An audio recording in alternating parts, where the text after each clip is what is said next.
Here, Rootkit. This one, now this one ought to really wake you up. This one was, a lot of these were developed by the government of the United States of America. Yes, this is true. This is public knowledge. So if they come and kick in my door, I'm going to hold up my phone. I do not consent, right? But anyways, right? I'm not going to tell you why, you know what I'm saying? But a lot of these, at least 3, there's 8 of these rootkits. At least 3 of them were developed by our government. Right? I'm not going to tell you why. But anyways, what they were originally designed were to infect Unix, which is Apple, and Linux systems, because these systems are they're designed completely different operating systems from the way Windows and Microsoft does, right? These systems they're not impregnable, but they're pretty bulletproof, you know what I'm saying? When Mr. Wozniak was writing the code for Apple, he borrowed from all of the Unix systems from the 60s and the 50s before him, and he understood what he was doing. When Linus Torvalds wrote Linux in all of its systems, when he wrote the original kernel system, he designed it so that for coders, for programmers. And, you know, your average Joe, not anybody can just jump right in and run a Linux system. It's taken me 5 years to figure out how to just do basic commands. There are so many different command strings and command lines. There's so many different functionalities, because in Linux you have your core kernel system, and then you have a distribution that runs on top of that, and that's basically the operating system, and then you run your browser and your applications on top of all of that, right? Where Unix is its own solid code.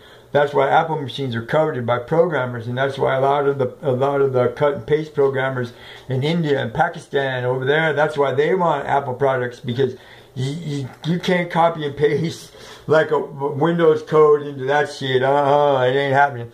That's what but a rootkit is unique in this respect. Here, I'll give you an example. Like I talked earlier about a login key, a keylogger program, right? Where they're different in this respect. For a Unix or a Linux system, it has to be manually uploaded into the system.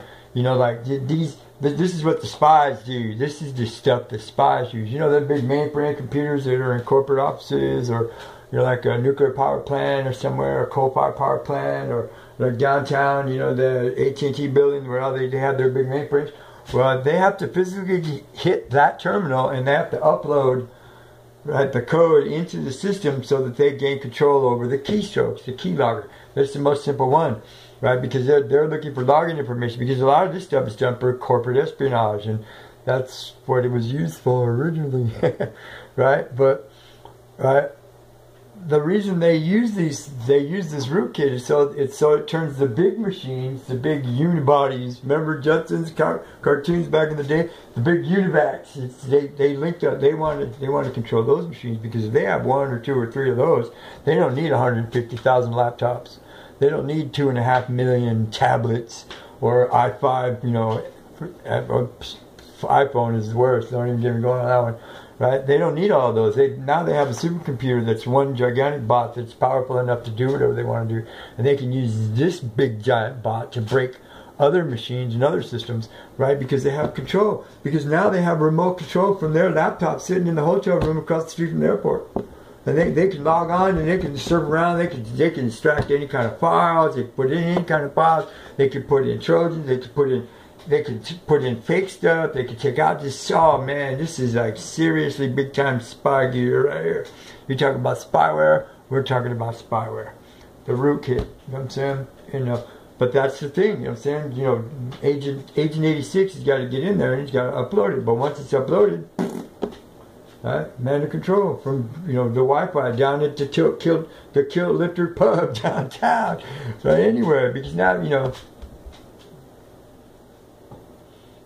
Yeah, personal security. You got to start thinking about that stuff, because a lot of this stuff that I'm talking about in these little series of videos has been around for years and years and years.